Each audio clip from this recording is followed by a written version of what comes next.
Welcome to the Movie Lighthouse, shining a light through the fog of film. My name's James. My name's Nico. I'm Wyndham. I'm Laurie. How is everybody? You alright? Yeah, we're good. I'm certainly good, thank you. Very good? Yeah, pretty good.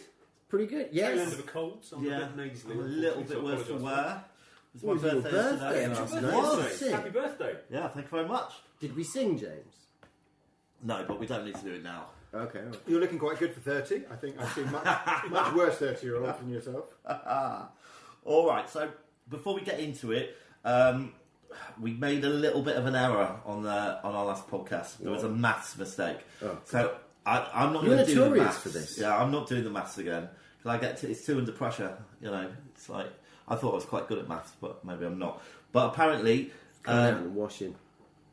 we gave it an average of 45.25, and it should have scored 35. So, In the mouth of madness. Yeah. Yeah. 35. So 35. Out of a, what? 100. Oh my god.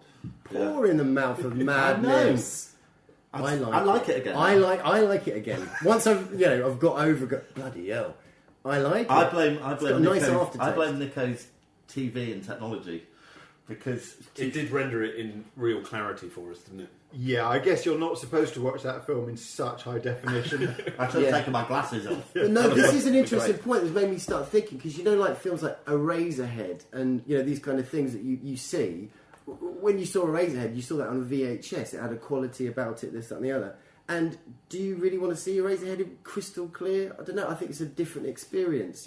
Obviously the formats that you look at particular films. What you're on saying is you will actually need to affect- watch it in a machine that has an eraser head, Well, yeah, basically. Yeah, it does, Something doesn't that- it? yeah. You're Yeah. right. Well, there's the media that you're watching the film on, and obviously nowadays with obviously mobile phones and all that stuff. And I know Lynch himself said it's complete bullshit. No one can watch a fucking film on a phone or a tablet. We shouldn't be doing that. But that's obviously a medium we now have to look at. But anyway, I just find it interesting. What I'd like to say about that, though, that the recent revisit of Twin Peaks that he did, Yeah. I don't think that stands up to scrutiny of watching it on a decent screen. You really see... I mean, I know he's selling a kind of crapness as part of his thing, Yeah. but, it really looked crap, and the scenes Maybe were... it's your TV. Maybe everything you're watching is just Maybe, yeah. God, I got totally gone. It's bad quality. If it's a bit fuzzy around the edges, it leads itself a bit more to that sort of dream experience. If it's too sharp, Is it do we exposed dream if like it's that? too sharp? I don't know. Yeah. Well, I felt with, that was when I was watching Twin Peaks, the fact that it was, you're looking at it in quite a nice sharp medium, and then you've got these really old school crappy film, That I love. which are great, but I Yeah. don't think they stand up to watching on a big curved screen. Right. You're watching that. I actually think it worked better because I saw some of that on the big thing downstairs, and I watched some of it on my iPad upstairs. Other brands of tablets apply. although you can send us some iPads if you like. Yeah. Oh yeah, we're not the BBC. Yeah, absolutely. iPads, which are great. Yeah, when I watched a few episodes on that, I actually thought it looked better. So, David Lynch, eat your words, mofo. Anyway, we've had some mail, which is exciting. Oh, great! Yeah. Yeah, what they're saying. So this is from Conor McDonnell, all the way from Canada, and he's talking about our last show. I really enjoyed this, guys. Lots of laughs and good movie choices. I love In the Mouth of Madness, so I'm a bit miffed. Why don't you kick the shit out of Event Horizon next and finish me off good and proper? Would have really liked to hear you guys take on From Dusk Till Dawn. Yeah. The opening monologue in the convenience store by Michael Parks inspired Kevin Smith to write Red State and Tusk just to work with him. I know lots of stupid stuff too. Not sure what that quite meant at the end. But I take it it's talking about Tusk, the film that came out a couple years ago. I love that film. It is good. It is Yeah, good. man that I turned didn't into a get half- walrus. That's it. I didn't Brilliant. really get halfway through with it though, but yeah, it was It's very great. disturbing because it's body dysmorphia, which is my kind of Yeah, disturbing thing. Right, anyway. that's his thing. Right, so we've got some news.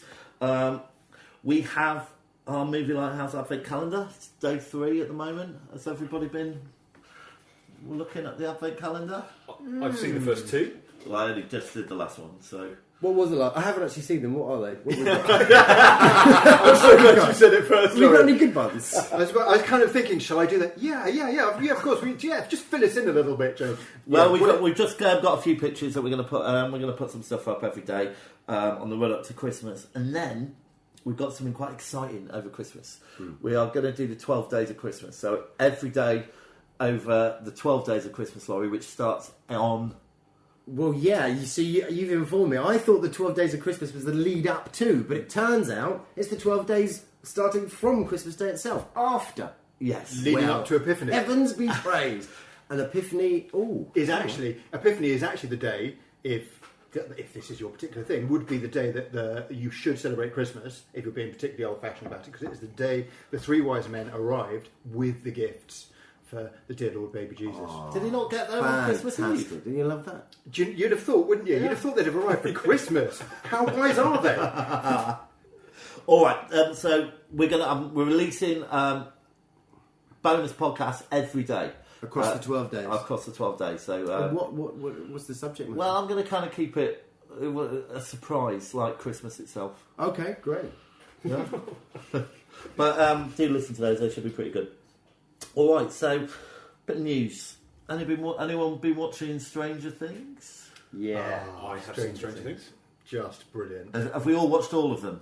I've got 3 to go. Okay. I've got 3 to go. What did you think of those last 3, Laurie?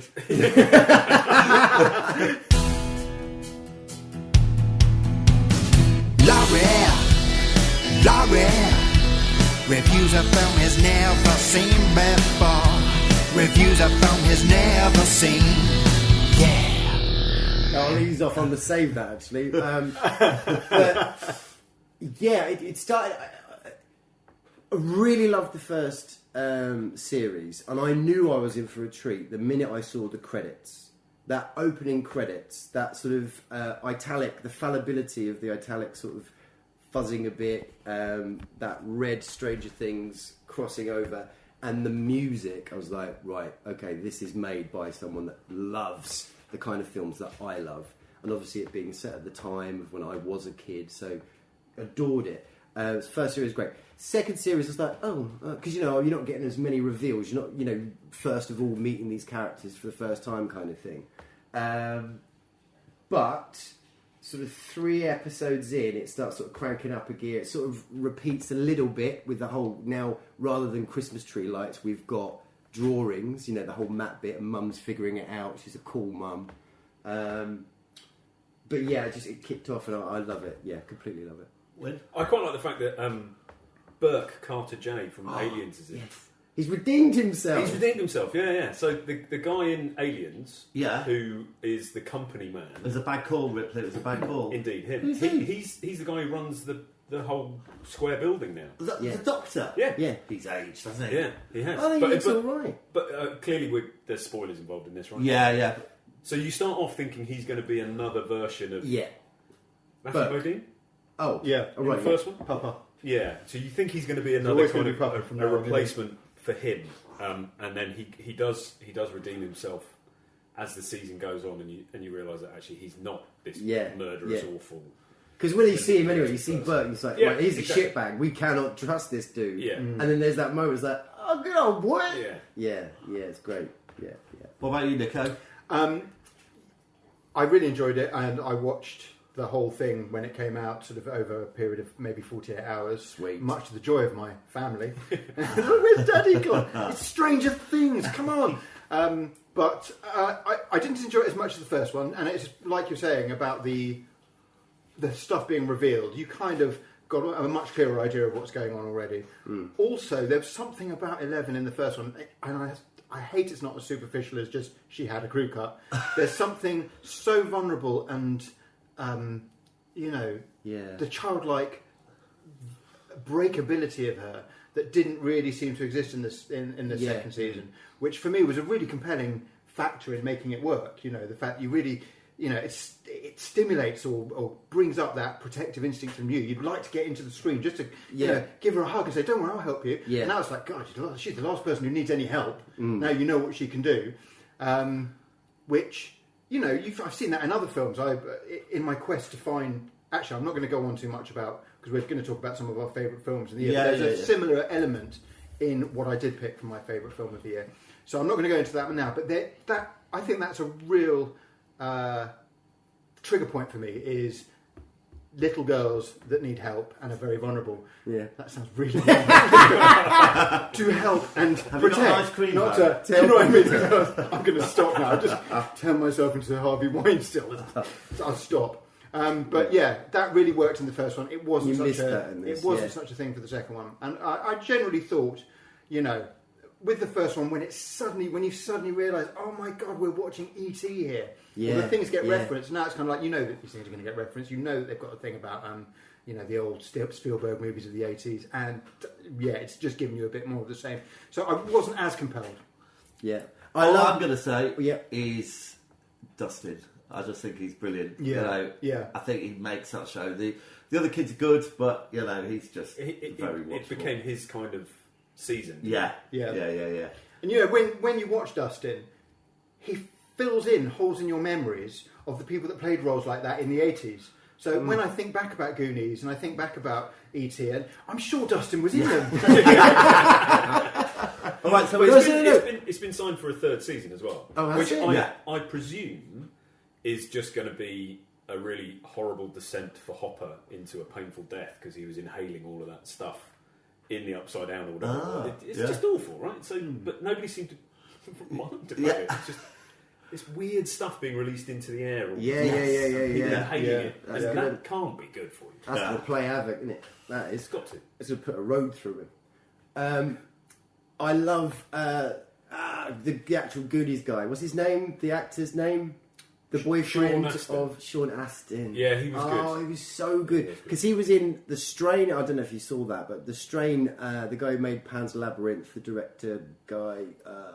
Del Toro, yes. Benito del That's Toro. it. So he did a series called The Strain, which is kind of about these kind of sort of monster vampire kind of things. And Sean Astin was in that. They didn't do anything with the character. It was awful. It was a real sort of kind of a career low, I thought. And then he turned up here and was like, oh, brilliant. Absolutely loved it. When you watch Lord of the Rings, Samwise Gamgee made me cry quite a lot, just of his love for Frodo and all that. And he's kind of... Those whole films made me cry. They went on. He did. But no, I thought he was really great in it. I really loved the fact that he was there. All right, so we've got an email from a guy called Cab Hully, who gave us a bit of a review about Stranger Things. It's pretty long, so I've chopped it down a little bit, but I'll just sort of read you guys a bit and see what you think. Right, Stranger Things 2, appropriately referred to as a sequel, it does everything a good sequel should do. It expands on the world, the characters, and the overall feeling. Nothing has been lost in the time between seasons. The Duffer Brothers continue to subvert expectations, all the while giving us what we wanted to see. They've walked the line perfectly between fan service and storytelling. It's a high-concept science fiction horror story about another world attempting to invade our own world, only to be fooled by regular folks and someone with a gift. It's a story we've seen literally thousands of times. Yet, with the amazing storytelling skills of the aforementioned brothers and Sean Levy, the tremendous acting skills of the entire cast, and the great effects work, we're given an enthralling new take on an old story. And it doesn't hurt that the show not only acknowledges and even advertises the works that came before it. In summation, it's one hell of a show that I think virtually any viewer can not only get behind but potentially fall in love with, as I'm sure many have. P.S. Love the podcast, guys. Keep up the banter. Keep expanding, and I'll keep listening. Well, there we are. Nice. Thanks for that. Yeah, it's pretty good, wasn't it? Yeah, it's great. Summed it up. Yeah, I liked it. It's all right. Right, we'll keep moving on. Right, so another bit of news. Shada has come to DVD. I got my copy yesterday, which will mean absolutely nothing to you. You watched Shada, James? Okay, so in, 1977, 1978... there were loads of strikes at the BBC, and one of the final stories of a season of Doctor Who, starring Tom Baker, was halfway through the production, and it had to be cancelled due to strikes. So it's basically half of it is just sat around for years, and they did like a VHS release with Tom Baker like filling in the missing scenes, and then about 10 years ago they did an online version, a webcast with Paul McGann playing the Doctor in like the story, and now they've basically animated all the missing bits, and they've got the surviving original cast back in to voice it. Oh, fantastic! So I've watched a little bit of it. It's pretty good. I mean, you have to forgive, Tom Baker is clocking on a bit now, so his voice, he can't, he's old. You can tell he's old, but They should have got, is it Ian Coleshaw? yeah, John Coleshaw. John Coleshaw. Yeah, but no, I think it's gonna be good. Who wrote that particular story? Douglas Adams. Ooh, yeah, so meaty. That makes it more interesting for me. Yeah, I like Douglas Adams. yeah, and Did you watch Dirk Gently? I saw the first season. Oh, right, yeah. Is there a second season? I think they're either filming it or they are post. Right, okay. Did you What's enjoy it? I loved it. It's one of those adaptations that I did enjoy it, but it's never going to quite be... Because there are two adaptations, actually. You're talking about the British one or the American one? I'm talking about the American one with... Can't remember the guy's Yeah, name. with Yeah. people So, in it. yeah. Had people Those in it, actors. yeah. We What's really it need called? to get on top of this. We really need to know who's involved. Yeah, But yes, I really did enjoy it. But I think there are certain writers who, when you have a novelist, the medium they've chosen is deliberate, right? The novel or the book or whatever is a different way of telling a story to TV or film. Yeah, yeah. And the trouble in transitioning one to the other, I think, if you are a fan of the original work, it becomes apparent. Yeah. Okay. Did you feel that's something you definitely felt while you were watching it? this? It just didn't... It wasn't quite, for me, Yeah. Douglas Adams on screen, Right. but then that's really difficult, because Yeah. the guy is a genius was a genius in many ways. yeah. What are you talking about? Say it again. I didn't hear what you said. Dirk Gently. Dirk Gently. Yeah, which was when Douglas Adams, do correct me if I'm wrong here, when he was writing for Doctor Who, which was only a fairly brief period, some of his ideas he came up with were pretty mad and out there. And Right. the BBC were like, no, we're not having a kitten that turns into a shark and eats people in the air. That's not really very Doctor Who. And so he developed this other character, which, there's some timey-wimey Doctor Who-y type things in it, but it's more mad, more out there. Yeah. And he's a bit young and cool and hip and a bit more like what Doctor Who is nowadays, actually. Well, I say young, hip and cool. Obviously, Capaldi is hip and cool.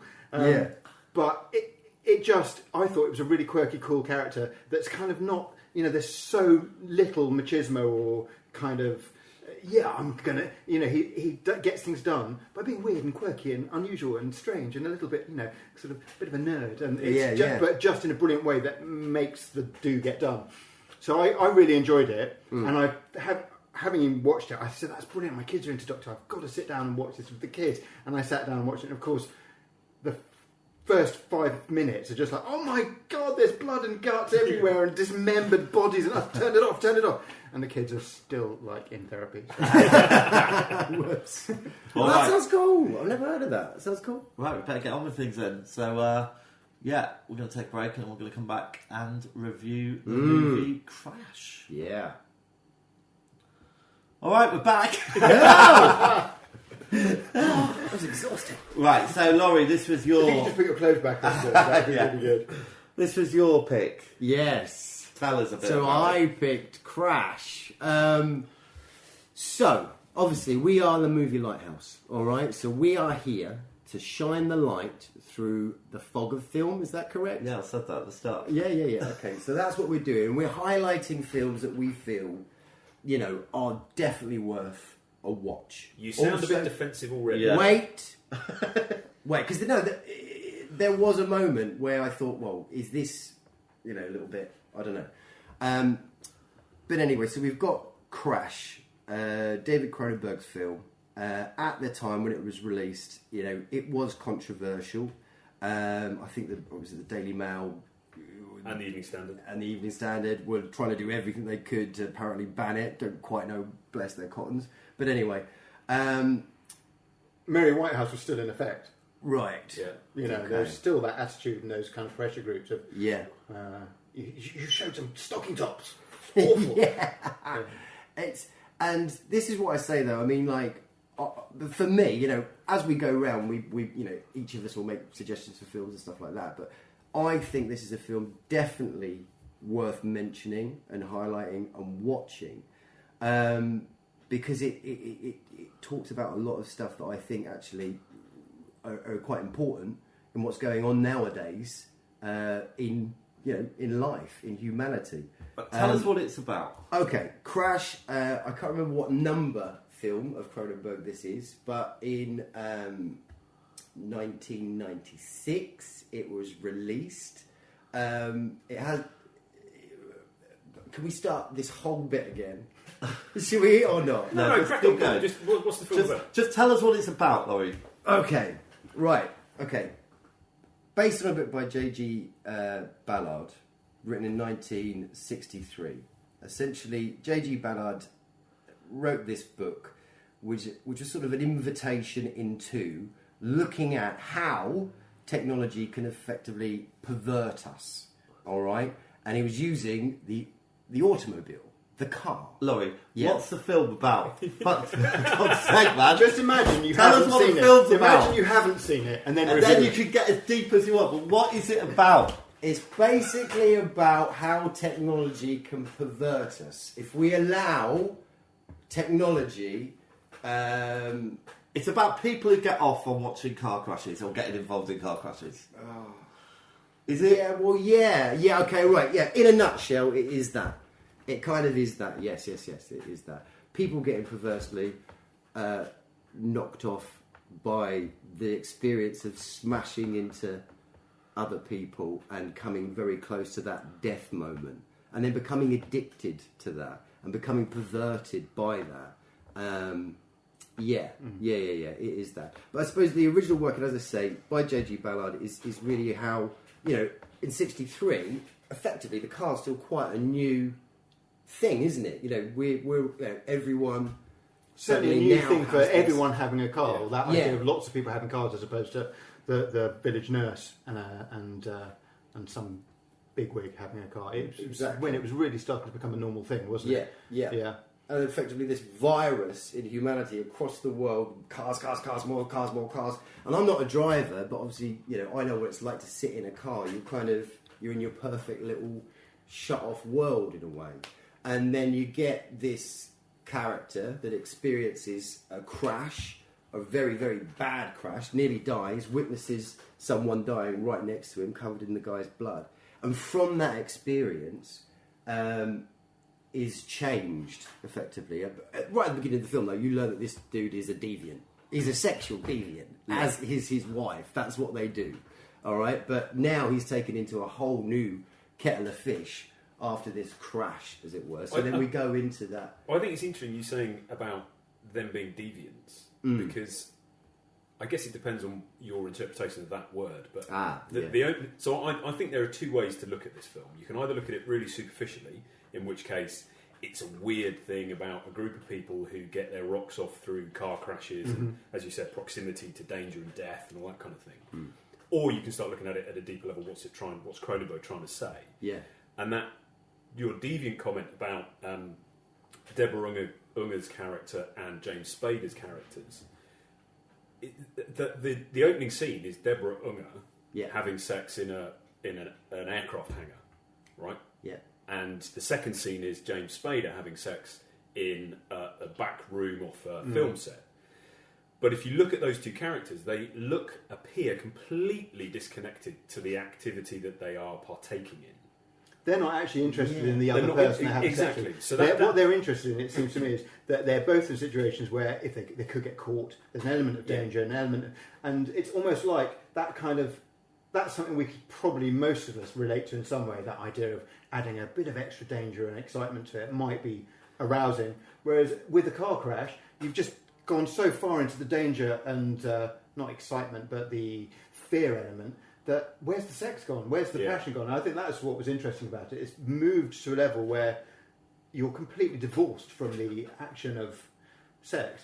Exactly. So those first two scenes are establishing the fact that we've got these two characters who are searching for something. That the mundanity of normal life is not enough. They need more. And they come back and compare notes, don't they? Exactly. On the balcony. They're both sort of together, but. So that for us, you kind of go, well, this is different. This doesn't form the normal relationships that we're all used to and we're brought up to believe in. And then, as you say, Nico, what happens after that is this massive divergence off into, well, you're looking for something different. Here it is. Yeah. this is something completely different to explore, and that's where we get those kind of feelings of it's a deviant film, it's perverted, it's this, that, and the other. Yeah. And it's easy to attach those tags to it.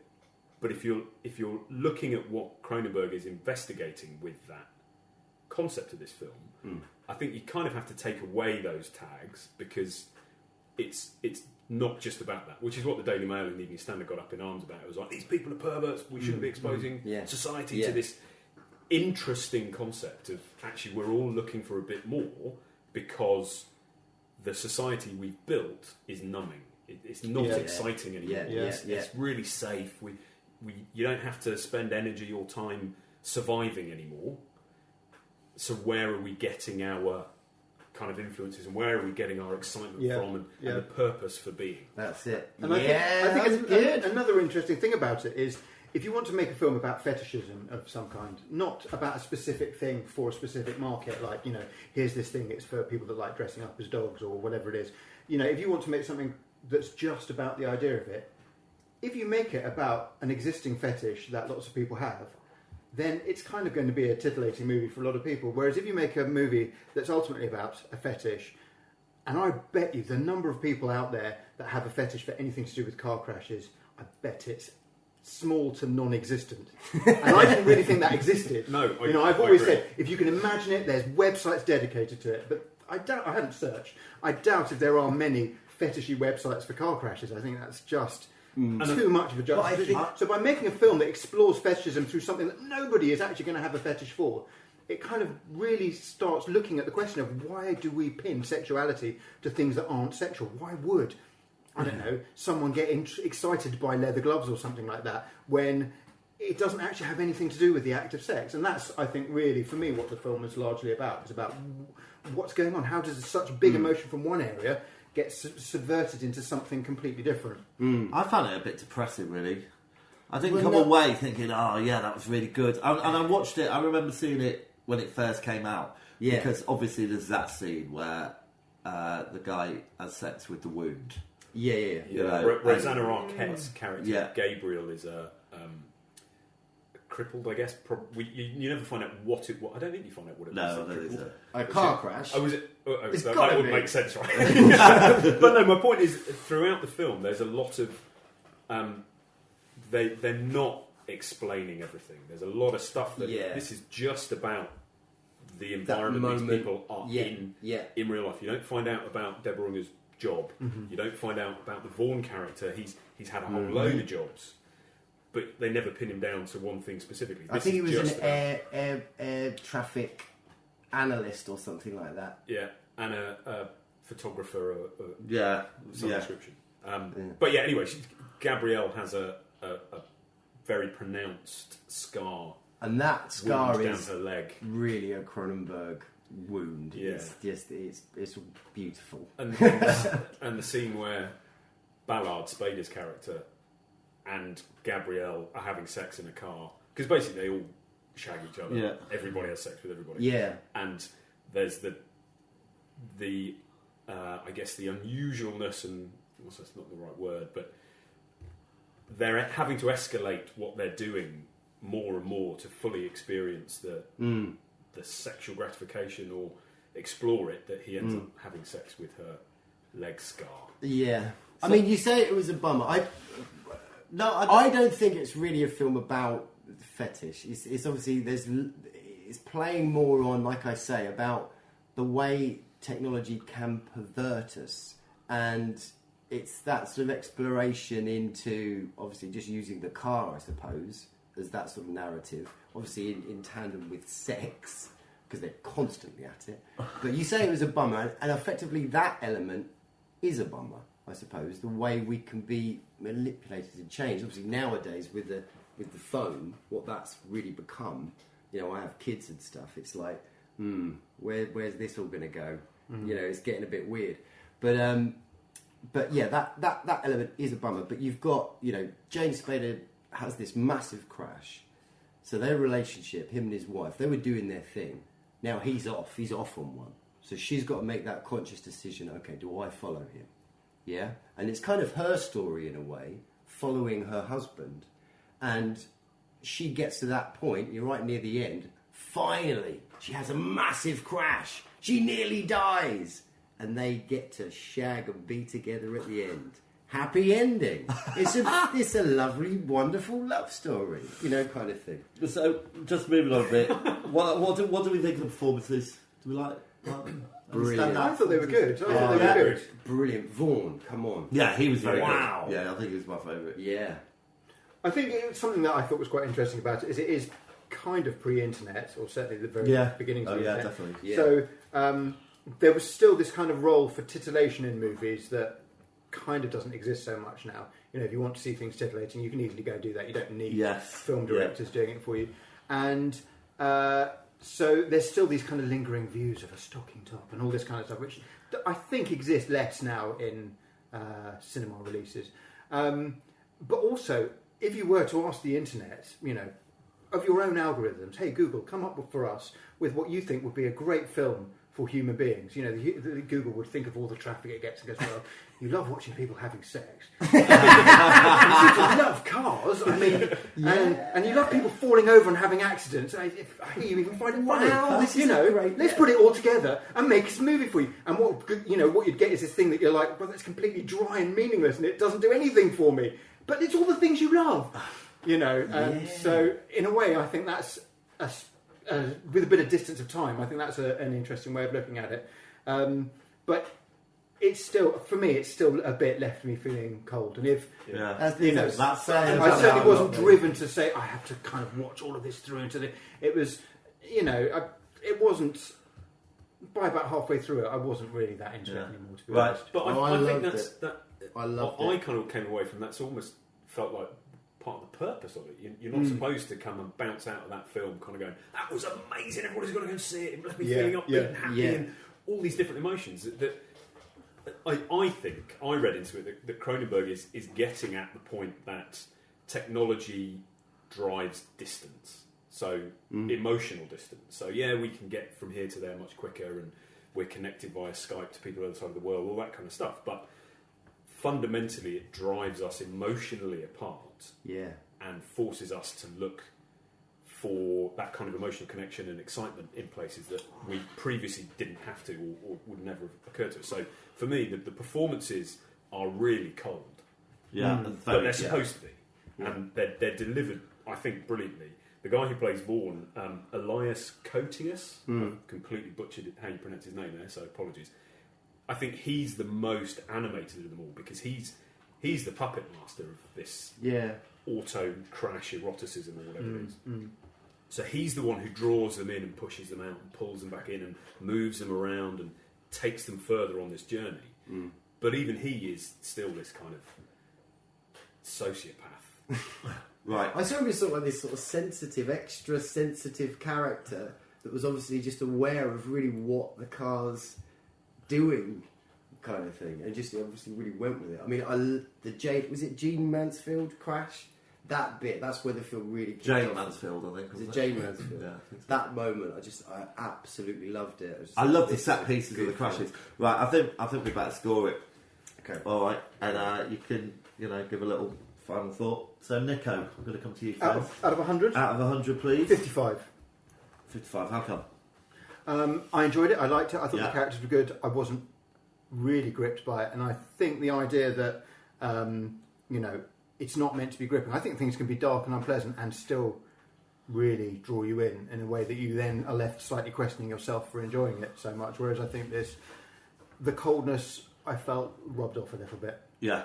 Do you think you come back to it and watch it again? Yeah, I could do. Yeah. Wyndham. I think that last question is quite an interesting one because I was going to score it early 60s. Yeah. But would I go back and watch it again? Probably not. So I'm going to reduce my score to 59. Okay. You do maths. I'm doing maths as well. Yeah, you screwed it up there. I'm going to have to start again. Well, I'll get to my scoring. So I love a film that has that has nourishment, and this film, it challenges you. It makes you think of stuff, albeit it might be stuff that not happy-go-lucky stuff, but it is a challenging film. And I got to the end of it, and I felt, my hour and a half to 2 hours, it kind of had, a purpose to it. I really enjoyed it. I thought it was really well made. The acting was great. But it's been said that this is one of Cronenberg's sort of most perfect films. And when I think about it, yeah, I mean, every single scene had a movement and an arc. It was abrasive, it was challenging.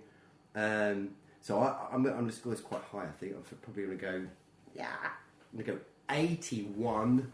81. That's really, really quite high, isn't it? But well, that's your choice. yeah, That's all right. It is one of those films you wouldn't want to go running back and seeing again. Ooh, but I think maybe 10 years time. Let's see where the iPad goes. Let's see how our children's heads start growing, and then maybe I might want to go back to it again. All right, and for the same reasons that we've all said, really, it did leave me kind of cold, but I did appreciate the film, and when I think back to it, there were some really striking moments, especially the James Dean crash, and all the kind of slow subversion into that world. So I'm going to give it 63. I think it's one of those films that if you're after just a no-brainer, we just want to be entertained for an hour and a half. This is not that film. Yeah. But if you want a film that actually gives you an opportunity to start interrogating your thoughts on certain things, the subjects it raises, I think it's a really interesting film. Absolutely. Right, so that means that the Lighthouse appreciation rating is 64.5%. It's pretty good. Which is pretty good. Are you sure about that? I'm definitely sure. Yeah. Okay. Please write in if I've got it wrong again. But if we put it on our leaderboard, that means it's at the top. It is at the top. Wow. Yeah. Well done, Crash. Yeah, well done, Crash. You are in the lead. All right, so all that's left to do is choose next time's subject. Okay. I have my bag of balls here. There they are. Right, and it's Wyndham's pick this time. Okay. So, no, you get to pick the ball I as get well? to pick the ball Well, then. if you want, yeah. I thought I rummaged in your ball. You picked the I ball know. last time, right? Yeah. I don't know. Pick a ball. You picked Crash. I right? don't know. I Wyndham, don't know. No. Laurie I just picked turned up. Crash. No, It's your Nico pick. picked Oh, right, the- okay. Well, it doesn't matter. We don't know how this process works. Okay. Let's hope we don't get another 90s film, for God's sake. I have either, so we've got a bit of wiggle room here, 99 or 66. It doesn't Right. have anything to Well, it does. I think it's a It doesn't 99. go. It doesn't go up to 99, so it's got to be 66. I thought you said there were 100 balls. There are 90 balls. All right, so 66 is 1966. Ah! Wow. Right. Okay. So we'll be back in a minute with our selections for Wyndham's pick.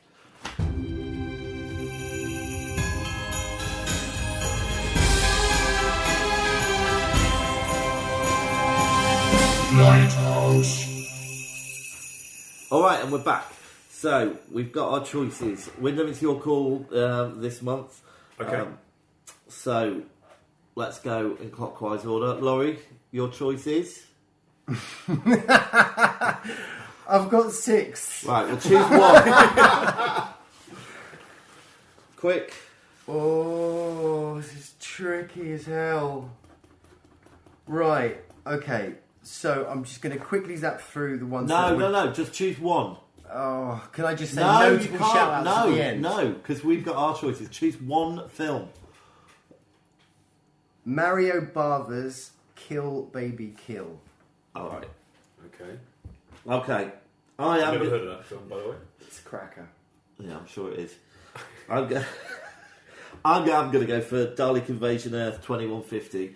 It's a brilliant film. It's got Bernard Cribbins in it. Peter Cushing. Oh, we're doing the pitch as well. Yeah, why? Yeah, you've done your pitch. That was great. What?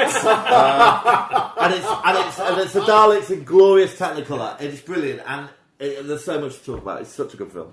Okay. I don't mean to disrespect anybody's choices. Please don't make me watch a Dalek movie. Don't influence Wyndham. All right. Wyndham, it's entirely up to you. I wouldn't like to influence you. Well, just say what to your not film make is. me watch a Dalek movie. I'm going to suggest François Truffaut's Fahrenheit 451, which is based on a Ray Bradbury novel. And just to give you an idea of the vibe of it, the original posters from '66 said, "A flame with excitement and emotions of tomorrow." So if that doesn't make you want to watch it, I don't know what does. Is this the one on the train? I don't know. You don't know? No. Okay. I haven't read the book. I haven't seen the film. I'm aware of it. Apparently, Fahrenheit 451 is the burning point of paper, and it's about a society where books are banned and that kind of intellectualism is banned. And so it's a writer writing about That's a books true being film. banned. Okay, cool. Do you want to say anything? I'd about have to do my splop on Kill Baby Kill, Mario Bava. It's a horror. He's an Italian director, so it's a giallo film, arguably, and it's basically this sort of gothic town, and there's a ghost of a girl that is haunting the town. Really great. I think the film's inspired. Brilliant pick. People cite as David Lynch. You'll see quite a bit of sort of Twin Peaks in there. Right, that's it. That's Okay. enough. It's Stop cracker. influencing it. Can I just quickly And can I say I- we shouldn't other criticise shout-out other films people's of the year? choices, regardless of our views on Daleks or whatever. Oh, no, I'm you so can't shout out. sorry. No, They- no more talking. Listen, No. I always get cornered by We can do it next. We can do it next month, but not now. Isn't the idea that we sell Other the idea of our shout-outs film? of- We've Yeah. sold them next month. Never like Wyndham. Okay. Right. So this is actually a really easy choice for Oh, me. thank you, Wyn. Because I have read Fahrenheit 451, and I think it is an amazing book. I think there will be a huge amount to talk about. So I'm going to pick yours, Nico. Thank you very Fahrenheit much. 451. Congratulations. Also, it's just been put together for. They're making a TV version of it. So when we've done it, at some point later on, we'll be able to compare it to the Brilliant. Netflix or whatever version of it. Brilliant. All right, guys. Right. Well, I think that's it. That's it for Cool. this episode. Have a happy Christmas, everybody. Happy Christmas. Happy Christmas. Christmas. Christmas. Oh, I love Christmas. Yeah. Isn't it fun? bless you These all. festivals Merry we Christmas. do. I'll see you all soon. Happy James. Oh, I'm Nico. I'm still am. Yeah, You've been, Nico, because you're going now. but I still am Nico. Okay. But thank you. Here I am. Bye. Bye then. I've been Romain Wyndham. Yeah, and I'm Laurie. See you later. Bye. Cheers.